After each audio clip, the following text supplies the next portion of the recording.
Mira cómo cae el voltaje en este circuito electrónico. Veremos sus causas más comunes y qué hacer para evitarlo.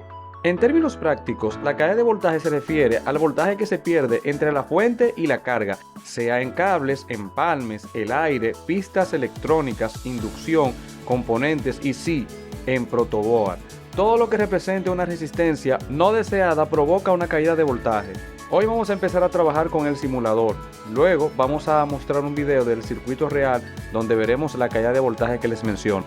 El circuito consiste en la alimentación de un motor de corriente continua. Como pueden ver en la simulación, vamos a utilizar esta fuente de voltaje de 30 voltios y 5 amperes máximos. Un motor de corriente continua de 6 voltios a 3.2 amperes. Ahí puedes ver la hoja de datos del motor. Adicional a eso vamos a utilizar interruptores, multímetros, amperímetros, resistencias, un protoboard y finalmente un diodo rectificador. Este diodo rectificador lo vamos a utilizar como supresor de corriente, que en la práctica es el dispositivo que evita que la contracorriente que genera un inductor vuelva a la fuente y la dañe o dañe algún otro dispositivo electrónico. Puedes ver las conexiones en el diagrama que aparece en pantalla.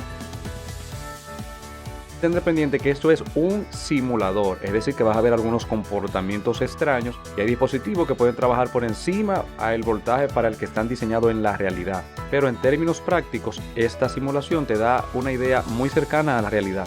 Cuando energizamos el circuito, vemos que la fuente alimenta el motor con un voltaje de operación de 6 voltios. Este consume una corriente de 95.9 mA.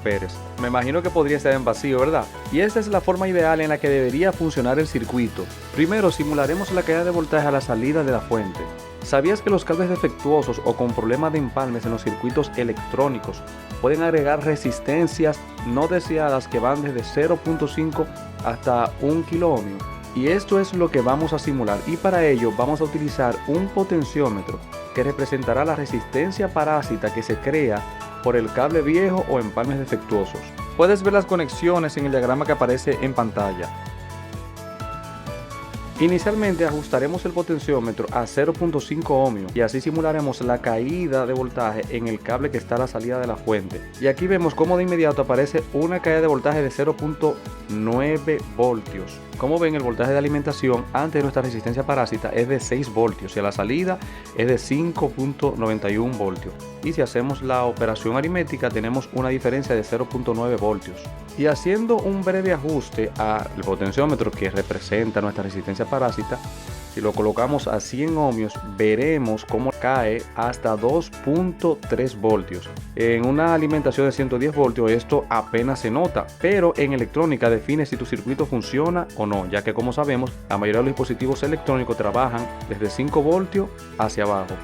Los protoboards tampoco se salvan, en estos también hay caída de voltaje, ya sea por falso contacto en sus puntos de conexiones. La caída de voltaje en el protoboard puede ir desde 5 hasta 10 ohmios. Para esta simulación vamos a seguir utilizando el potenciómetro como resistencia parásita. Puedes ver las conexiones en el diagrama que aparece en pantalla. Mira cómo el voltaje de 6 voltios cae a 5.14 voltios, con una pérdida de voltaje de 0.86 voltios por mala conexión en el protoboard de mi usuario. Para finalizar con la simulación, te mostraré qué pasa cuando la caída de voltaje está en la salida de la fuente por variación de su resistencia interna o por sobrecarga a la salida de esta. Puedes ver las conexiones en el diagrama que aparece en pantalla. Como sabemos, nuestro motor en la simulación consume 6 voltios a 95 mA. Limitaremos la fuente a 85 mA. Mira cómo el voltaje cae a 5.32 para una pérdida de 0.68 voltios. Esto ocurre porque la fuente da prioridad a la corriente que nosotros le ajustamos. Si ella está ajustada a 6 voltios, 85 mA, pero la carga exige 575.4 watts.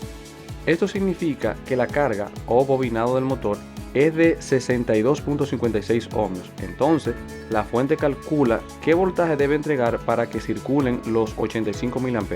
La ley de Ohm dice que la corriente es igual a voltaje sobre resistencia. Entonces, ¿qué dice la fuente? La fuente dice, para yo poder entregar 85 mA, yo debo dar a mi salida 5.32 voltios. Y si dividimos 5.32 voltios entre los 62.56 ohmios del bobinado o del inductor, Entonces tendremos los 85 mA que la fuente ya calculó previamente. Si seguimos limitando la corriente de salida de la fuente, el efecto continuará. Aquí finalizamos la simulación.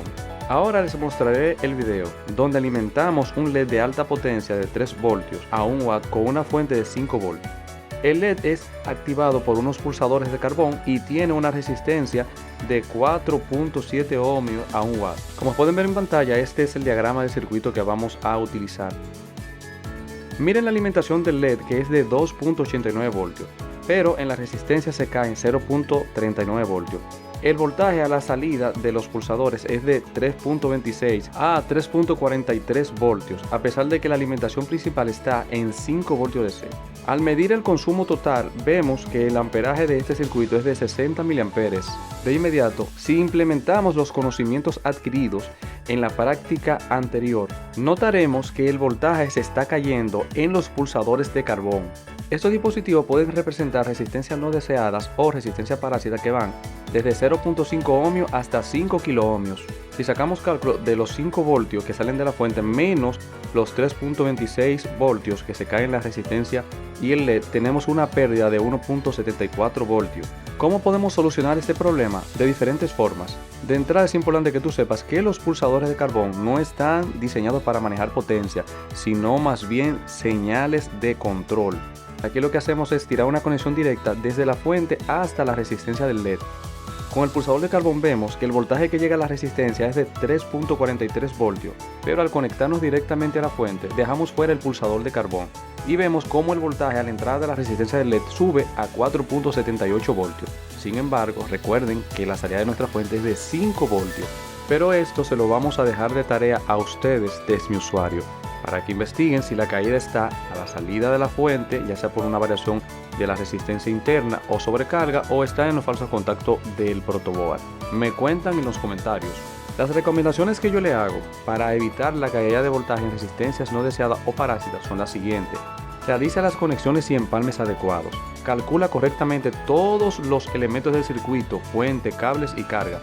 Si se puede, realiza una montura en PCB o suelda los dispositivos directamente. Si está en tus manos, contribuye para que la temperatura de tu circuito sea la adecuada, eligiendo los componentes adecuados, correcta ventilación o utilizando los elementos que soporten más temperaturas. Me ayudaría mucho que me sigas, compartas y comentes. Gracias.